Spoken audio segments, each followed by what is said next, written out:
The All Sooke Days Podcast.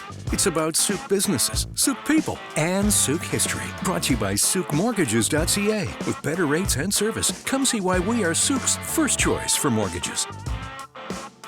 Welcome to the All Sooke Days Podcast, where we talk about all Sooke things all the time. I'm your host, Daniel Baker. A quick shout out to two of our sponsors, Sooke Oceanside Brewery. Go visit their brand new tap room, and also Pizzability, when only the best will do. With me today, I have Karen Mason. How's it going, Karen? Hi, Daniel. Thank you for having me. Yeah, of course. So let's kick things off by, what'd you do today? You woke up, you had coffee, then what happened? And then I got ready for this. But typically what you'll find is I'll get up and then I go to work. My day job is, and the job that I absolutely love and that I'm passionate about, is my business Mason Financial. I have a full-on financial planning practice, and I am a certified financial planner. So that is my passion and my work. So how did that start? Like, how did it all get started, the whole financial business and everything? Yeah, I've been in the financial services since 1994. Oh, wow. So since I was about 2 years old, just putting it out there. Yes, of course. And I was working for corporate. I was responsible for training advisors how to do financial planning. So I was a corporate trainer. Okay. And in 2005, my husband and I, we moved our family to Sioux, and I was, every day in that crawl going into the office. And where was the office? It was our office that I was working out at the time was Mackenzie Borden Street area over that way. So it was quite a haul, a haul, and corporate's corporate. And when you work corporate, the challenge with that is you have to train advisors as the corporation wants them to be trained, right? Which is typically fine, but sometimes things don't always line up. And I was getting frustrated because I had a different way that I would prefer to work with clients. Yep. So there's a bit of a conflict then, and then of course that call would crawl all the time, kicking in. And I just, one day, it was a Friday, I was going into work, it was a sunny day, and I was just stuck waiting to go into a job that I wasn't in love with. And I just punched in my husband's number on my cell phone, hands-free. And I just said, "Hun, you know what? I'm thinking about quitting my job." We had a bit of a talk about it before, so it wasn't a total surprise. I said, "I'm thinking about giving my notice today, and I think I'm ready to set up my own practice, put my money where my mouth is, and set up my own practice in Sioux." Right. And he said, "Go for it." I went, "Okay." And so I went into the office and sat down with my immediate supervisor, and I told him that I was planning on going out on my own. And of course it's a surprise because it was kind of a really big job. Right. Are you sure? Yeah, I'm really sure. And so in 2007 was when I actually made that announcement to the corporation I was working with at the time. And I opened up my own practice January 1, 2007. Wow. Yeah. And it has been amazing. And I built my practice literally one client at a time. That's awesome. Mm-hmm. So, and where's it located again? It's right in the heart of Sioux, isn't it? Right in the heart of Sioux. Yeah, downtown Sioux. Yeah. It's right near Otter Point Dental there, I think? Yes. Yeah. Right. Awesome. It actually in the same building. Oh, wow. And what's really cool is once I started my practice, I had this dream to have an office space, a professional services organization that included lawyers, mortgage brokers, have a common reception area, all that kind of thing. And that was my dream. Right. And I put it out there to friends of mine that's what I wanted to create. And within 5 years, I moved from a little boutique office that I had in a small building to this office where there are mortgage brokers and lawyers. And so we have a full financial planning practice we each have our own independent businesses. Like the lawyers belong with their firm. Right. The mortgage brokers belong with their firm. I have Mason Financial. Yet we all work together and we dovetail our services together for our clients. So it's just a beautiful arrangement. Works seamless then. Mm-hmm. That's awesome. Yeah. That kind of reminds me of making a 5-year goal and everything. Me and my fiance, we made a goal 5 years ago. We were both commuting downtown, and we said we want to not only be working from Sioux, but we also want to start gardening more and own our own businesses. Well, fast forward 5 years later, my fiance has in-home daycare. I'm doing social media management, digital marketing for different clients in Sooke, and we just expanded our garden. So it's, you put it out there and you just set these goals, like obtainable goals, right? And it's amazing what can happen when you put it out there. When you put it out there. Exactly. Yeah. And be careful what you wish for. Oh, yeah. It could come true. Exactly. Yeah. So not only do you own Mason Financial, but you're also the president of the Sooke Chamber of Commerce. That's right. So tell me a bit about the Sooke Chamber of Commerce. Yeah, I have been the president of the Sioux Region Chamber of Commerce since January 1. Right. What year are we in? 2020. Oh, yes. Wow. Okay. So I'm wrapping up my second year. Okay. How did year 1 go? It was, we started January 1, March, COVID hit. Yep. So that was a challenge. Yeah, I bet. Fortunately, we have an amazing executive director in the office who was all over everything right away, like with the grants that were coming out. And so with the work that she did for our office, she was able to put together a true information source for our business community about, oh boy, we've been hit with this thing. Now what? And so we were able to provide all kinds of resources and links and how to apply for this and that and the other thing.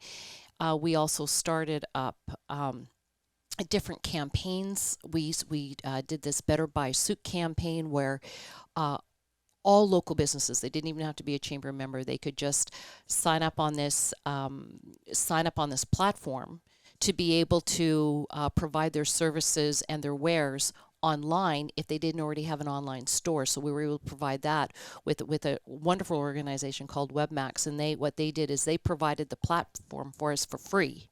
Oh, awesome. They set it all up, gave all the businesses training on how to use the platform. And so the idea behind that is like, even if they couldn't provide their products necessarily, they could provide gift cards and that kind of things and keep them above water. So Webmax, are they Sooke based? Yes. Yeah, okay. I've heard their name come up a few times, and I've heard they've done lots of good stuff for the community. So they were critical in ensuring that our Sooke businesses were able to keep a presence, that particularly the ones that didn't have an online presence. Well, geez, we're gonna have to get them on the podcast. I think. I think so. They're really good people, and they worked endless hours supporting the chamber's efforts and that. So it was a tough year. But in that year, also, what was really interesting is our relationship with the district had been a bit on a rocky path up to that point, just for various reasons. And during that time, we, as the chamber office and myself, we worked a lot with council and the CAO and the mayor, and we were able to work together to support our business community together. So what ended up happening through that is we were able to build bridges.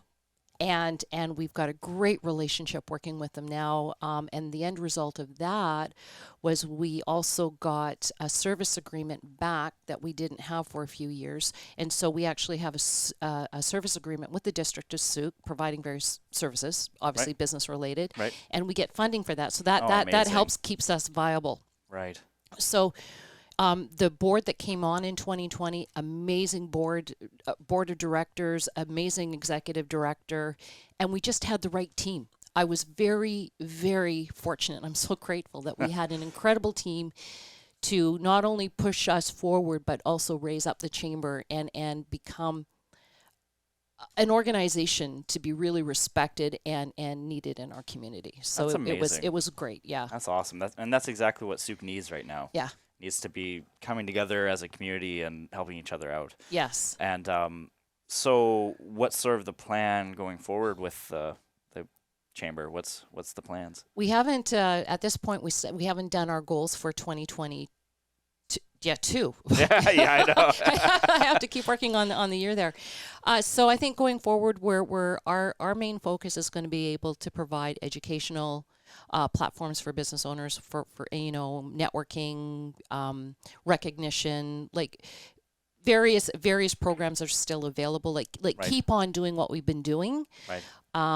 And now we have the resources to put more forward for our business community. Awesome. Yeah. And what about Mason Financial? What's in store for Mason Financial in the future? I am so very fortunate with my business. It's hard starting a business. It's been my experience. I've mentored a lot of people who are new in business, especially with my corporate training background. Mm-hmm. People get into business because they're typically passionate about something that they love or want to do or represent. Yep. Right? Yep. Case in point. Yep. People don't go into business to be in business. They want to hang out their shingle and go, this is what I love to do, come see me. Exactly. And so it takes about 4 years for a business to become truly viable. I'm in year 2, so. Yeah, so give yourself a couple more years, and you just keep getting stronger. So for the businesses that can survive those first 4 years, their chances of continuing being viable are stronger. Right.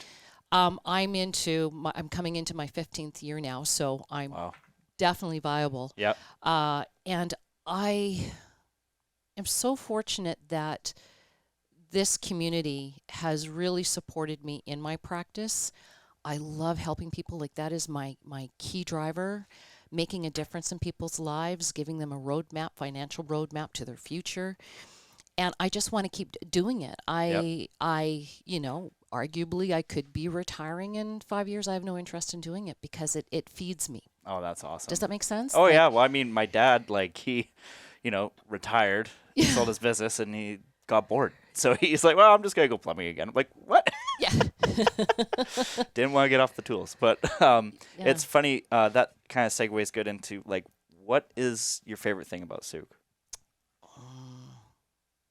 Well, on a community level, I love the community and the people in the community. And by that, I mean, Sooke is known to be the volunteer capital of Canada. It says it on the sign when you come in, so. Yeah, it does. And it represents 180 organizations here in Sooke. Wow. So there's a lot of 180? Yeah. Different various organizations, from small to bigger in Sooke, and these volunteers keep these organizations going. Yep. I mean, even if you look at the Sooke Fine Arts Show, right, that just celebrated its 35th anniversary this year. Right. It was done this year. Of course, it was done online, but in 2019, when it was still done in the arena, and what the Sooke Fine Arts Show does when we're live, when we're actually able to do it physically live, is that we completely transform the Sea Park Arena into this stunning gallery. It's amazing. I remember the first year they did it, and it was amazing. It didn't feel like I was in an arena at all, and everything was just so nicely lit. And I'm hoping down the way we can have a little area where there's some video going on or something. You know what I mean? So. Absolutely. That show is typically 10 days long, from the end of July to the beginning of August, that right. Usually that time frame. Right. It takes 350 volunteers just to put that show together. So it sort of gives you an idea. And this show is world renowned. People from all over the world come to the show. Yep. And it's so, again, going back to the volunteers, without the volunteers, we wouldn't be able to have events like that. So there's that. I love, and what I find with Sooke, on the most part, is people are really passionate about this community. Yep. And I like that, because people get their voices out there and they want to be heard, and they care about their children and their parents and the communities and the roads and all of those things. And I really like that people are vested in their community. I think so. There's that. Then we've got the basin, the Sooke Basin. What wildlife isn't there? I mean, we've got our sea otters and our seals and our orcas and all that sea life that is just constantly in our basin that we get to just go down and enjoy every day. So whereabouts in Sooke do you live? I live in Sun River. Sun River, okay. Mm-hmm. Mm-hmm. Okay. So, and then of course there's all the trails. We're arguably at the foot of the West Coast in the Wanapeka Trail. Yeah. So there's that too. The birds, the trails, the wildlife, and all of I find, there's a lot of people that enjoy the hiking activities, the kayaking, the canoeing, the all of that. And for me personally, you'll find me up in the Sooke Hills overlooking the basin on my horse. Yep. Some amazing trail riding. Amazing trail riding. It's an absolute passion of mine, being with my horse Leo and being out there in the hills, and it's you come across bears. You know, it's because there's wildlife up there, and it soothes the soul. So there's, you know, and my life. I mean, I've got my family here. It's a great place to raise a family. Oh yeah. We are also next to the West Shore, Langford. Our township is the fastest growing one in all of British Columbia as well. So we are expanding in Sooke. That's official now? Yeah. You can look at that. Like we are growing rapidly. Oh, it's insane. I did a podcast episode about how many different developments are going on in Sooke. Yes. And people don't realize there's like 5 different developments going to be all happening at once here. Yeah. Like it's just starting with those 150 homes on Church Road there. And then they're also going to be putting in a bunch of commercial space behind RBC there. That's a 50,000 square foot space, so it's going to be retail on the bottom. We desperately need retail space on the bottom, and then luxury condos up top, 6 floors. Oh. That's the plan. That's the last I heard anyways. Oh, geez. Okay. Yeah. I thought it was going to be all commercial. No. Oh, okay. It's going to be luxury condos up top. See, like I'm all for, like, you know, luxury condos and everything, but we only have so much space along our coastline right now, you know, and it's slowly but surely fizzling away. And if you've ever driven a boat in Sooke or anything, coming in and seeing the Prestige, you're starting to see like it fill up with all these condos or people that already own single dwellings and around the basin. And so I guess I'm just concerned that one day we're not going to have that water access. You know, we'll be able to look at it and be like, oh, that looks nice. Wish I could get to it. Yeah. You know? Well, we do have the main boardwalk, and I'm hoping that someday gets expanded. I don't know what the plans for that is. So we do have water access, but of course we also have the spit, whip and spit. Yep. So we do need have a bigger parking lot for that now. We do, especially as our community continues to grow. Yep. And then of course we have the other development happening over on Eustis. Yes. And that's going to be massive. Well, that's going to almost create a bigger town center, if you will. Because right now, with the expansions that are happening in Sooke, we have in Sooke about 650 businesses, registered, licensed businesses in Sooke. Right. Many of those are home-based. Yeah. They have nowhere to go. They have nowhere to grow. Yep. And so in Sooke, we are, because I'm looking at it from a business perspective, particularly from Chamber, right? Oh, so I'm looking at it from that angle. And we have no retail space. We have no commercial space. Oh, we need so much commercial space.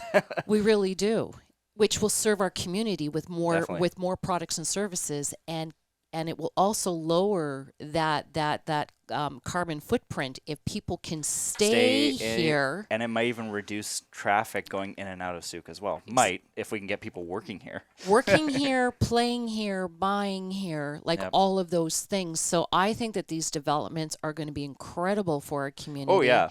I understand there's some people that want to keep it, small and quaint. You can't really. But if anything, it's the things I'm looking at is I don't really, and I hear it all the time from other people. It's like they don't want to become like Langford. It's not that they're upset about expanding. It's just they don't want to become like Langford, and I can totally understand that because it's like they're throwing stuff up without even thinking and just like expanding rapidly, right? And I think Sooke residents just really want well thought out growth. Right. And what I like about that one by Eustis. I heard that's going to be Country Grocer and possibly Canadian Tire. And why I'm for the Canadian Tire is simply because, like, as a hockey dad, I have to drive into Langford to get any sports equipment. I can't get anything in Sooke, So that would be one less, and I think about, other sports parents, like soccer. We're getting a lacrosse box now. Baseball, imagine not having to drive into Langford to get that stuff. You could get it right in Sooke. I think that would be huge. Yes, and so and also think about the jobs. Oh, well, exactly. All of that. And so again, it's reducing the carbon footprint from people having to always, like sports families, always having to leave for whatever. We have to leave Sooke so often for so many things. Exactly. And so I would like to see people just, because it's a beautiful community. What's not to love about? We have everything here. Definitely. I always tell people we have a little bit of everything on the island in Sooke. Like, you can find the sandy beach if you want to find a sandy beach. You can find the beautiful hiking trails if you want to find a beautiful hiking trail. You know, it has just a little bit of everything that are all around Vancouver, like especially the potholes too, right? I didn't even mention the potholes. Like, what about the potholes? Like, they're just stunning. Yeah. I'm not a camper. I can honestly say that, but there were a few years there where we popped up a tent trailer and we did camp at the potholes, which is good because we're 5 minutes from the shower at home, so that was all good. But to camp at the potholes was incredible, and we had this sweet spot right on the river, and that river is so pristine and beautiful. I still haven't done it. I still haven't camped at the Sooke potholes yet. And you've been here all your life. Yeah. Good, Dan. Get a pup tent. Yeah. Go in the middle of winter. That's it. Yeah. Okay. Yeah. It's an incredible camping experience, and the camp sites are big, and you're right on the river, and you get the sound of the river. Wait, are you talking about the Sooke River campground, or are you talking about the Sooke potholes? Potholes. The potholes. Yeah. Okay. Yeah. They're big campsites? Oh, well, depending on the ones you get. Oh, yeah. I see. Yeah, but yeah, they're really nice They're really, really nice campgrounds. And of course, you do have the campground on the Sooke campground site across the river, if you will. And I go back and forth because I live in Sun River, so I'm going back and forth there all the time. That place is packed in the summertime. Yeah. Packed. And again, you're still on the river. So True. it's, yeah. Yeah, I had a couple friends that set up their RVs down there, and they're like, man, this is awesome. I don't have to go far, and it's I feel like I'm not in Sooke anymore, but I am, and like it's home away from home. Yeah. And like you don't have to go all the way up island, like get caught in Malahat traffic. Like, who wants to get caught in Malahat traffic? And with that, you're not far, and in these campgrounds or even in the Sooke core, you're not far from the Galloping Goose. Yep. So the Galloping Goose, as people know, winds up in Sooke, so you can go anywhere from Sooke as far as the Galloping Goose goes as well, which is really nice. So that's a nice feature that we have here too. Well, it ends up on the Sooke River Road side. That's still Sooke. Oh, yeah. But you can't make it all the way to downtown Sooke. No, you can't. But it's not far. I had some friends that didn't know. Oh. They recently moved, and they were like, "Oh, we're gonna walk downtown on the Goose." So, and they told me after. I'm like, "Yeah, it doesn't. It takes you to Leechtown." Yeah. Have you been out to Leechtown? Oh yeah. No, I've done that ride. It's it's cool. But there just isn't much there anymore. No. I mean, there's the one monolith or whatever that's still there. Yes, little. Yeah. Yeah, it was there. Yeah, it was there. But it's got quite a history behind it as well. Oh yeah, no, extensive history. And one of our sponsors, Sioux Oceanside Brewery, one of their beers is actually named after Leechtown, the Leechtown Lager, and it's. I don't know. I think it just pays homage to Sooke in such an awesome way, and there's actually no other craft beer in Sooke that makes a lager other than SOB. And they're trying to make it rival Lucky Lager. So that was kind of cool. Huh. Yeah. I just made the connection with their abbreviated name. I never thought of that before. So Sooke Oceanside Brewery. It's good. Yeah. And then there we go. Like, there's another thing about Sooke. We've got the breweries, we've got the meadery, we've got the distilleries. Sheringham Distillery is award-winning all over the world with their spirits. You've got Tugwell Meadery, and they've won awards all over the place with their meads. And our local breweries as well. Those breweries, distilleries, and meaderies, they also make it a point of destination for people to come into Sooke, to go around and do some taste testing, if you will. Yeah, exactly. Well, we're slowly coming to the time, I think, here. Before we sign off here, is there any shout out you want to say to the people of Sooke or? I am grateful to the people of Sooke and for making it the community that it is. I absolutely love living there. I love playing there. I love having my business there. It is clean air. You can hear the owls at night. You can see the stars sparkling in the clear skies at night. I'm grateful to be in this community and to be a part of this community. So that's how I feel about it. That's awesome. Yeah. Well, thanks for coming on, Karen. I really appreciate it. Daniel, thank you so much for having me. It's been so much fun. Awesome. The All Sooke Days Podcast. It's about Sooke businesses, Sooke people, and Sooke history. Brought to you by SookeMortgages.ca. With better rates and service, come see why we are Sooke's first choice for mortgages.